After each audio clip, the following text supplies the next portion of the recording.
Channel आज हम पढ़ने वाले numerical problem based on refrigeration and air conditioning system.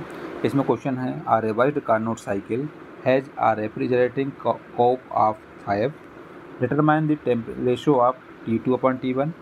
Second है if the work done on the cycle is 8 kilowatt, determine the maximum refrigerating effect in ton.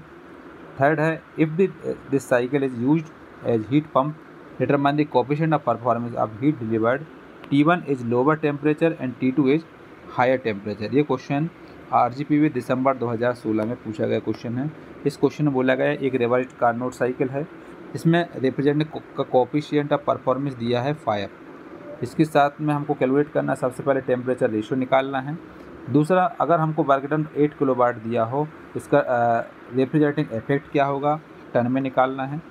तीसरा है जिसमें इस साइकिल का इस्तेमाल करके हीट पंप में जो कि coefficient of performance of heat delivered निकालना है। इसमें कंडीशन दी है T1 कम होगा, T2 हायर होगा टेम्परेचर होगा, T1 का टेम्परेचर लोअर होगा और T2 का टेम्परेचर हायर होगा। तो सबसे पहले सॉल्यूशन में हमको रेफ्रिजरेटिंग कोएफिशिएंट परफॉर्मेंस दिया है, तो हम इसमें गिवन में लिखा COPR = 5, मतलब coefficient of performance of refrigerating दिया है 5।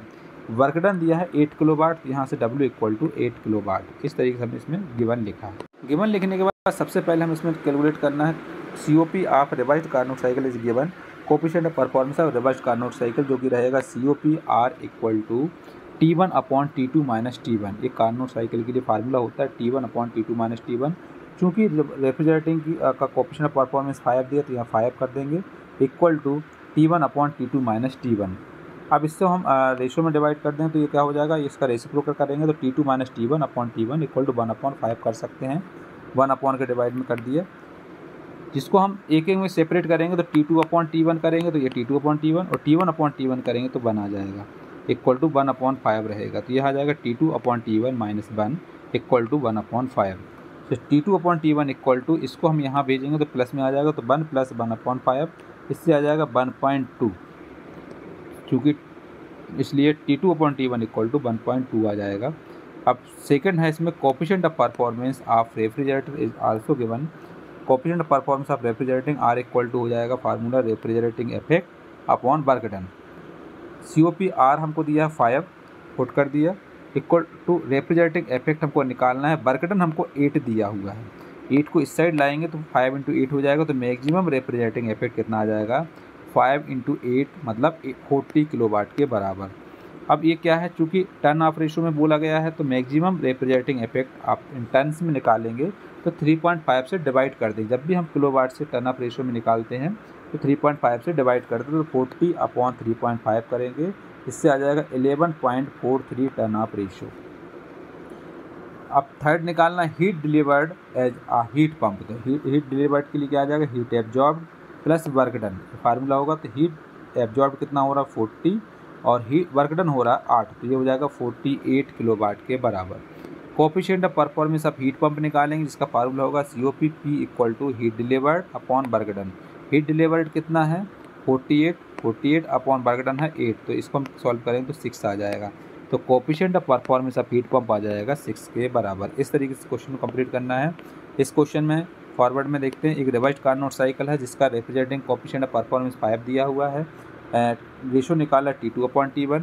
यदि वर्क डन आपको 8 किलोवाट दिया हो तो इसमें हमको रेफ्रिजरेटिंग इफेक्ट निकालना है, इसमें टन रेशियो में। अगर साइकिल का इस्तेमाल कर रहे हीट पंप में तो इसका हमको coefficient of performance of heat delivered निकालना है। इसमें T1 लोअर टेम्परेचर होगा और T2 हायर टेम्परेचर होगा। तो COPR = 5 और W = 8 किलोवाट दिया हुआ है। सो सबसे पहले इसमें कैलकुलेट करना है coefficient of performance of revised Carnot cycle, तो COPR = T1/T2 - T1। इससे हम कैलकुलेट करेंगे T2/T1 = 1.2 आ जाएगा। इसको बाकी कैलकुलेशन कर लेंगे, इन कैलकुलेशन के द्वारा इसको सॉल्व किया हुआ है। रेफ्रिजरेटिंग इफेक्ट निकालना है, तो हमारे पास फार्मूला होगा COP of refrigerator is also given, COPR = होगा refrigerating effect upon work done. तो COPR कितना है 5, refrigerating effect upon work done दिया है 8, तो इसको हम सॉल्व करेंगे तो मैक्सिमम रेफ्रिजरेटिंग इफेक्ट आएगा 5 × 8 मतलब 40 किलोवाट। किलोवाट को हमको टन ऑफ रेशियो में निकालना है, तो 40/3.5 कर देंगे तो यह आ जाएगा 11.43 TR। हीट डिलीवर्ड निकालना है एज अ हीट पंप, तो heat absorb plus work done. Heat absorb कितना है 40 है और वर्क डन है 8, तो इसको 48 किलोवाट आ जाएगा। अब coefficient of performance of heat pump का फार्मूला होगा COP equal to heat delivered upon work done. तो यहाँ 48/8 करेंगे तो 6 आ जाएगा। तो coefficient of performance of heat pump भी आ जाएगा 6। इस तरीके से इस क्वेश्चन को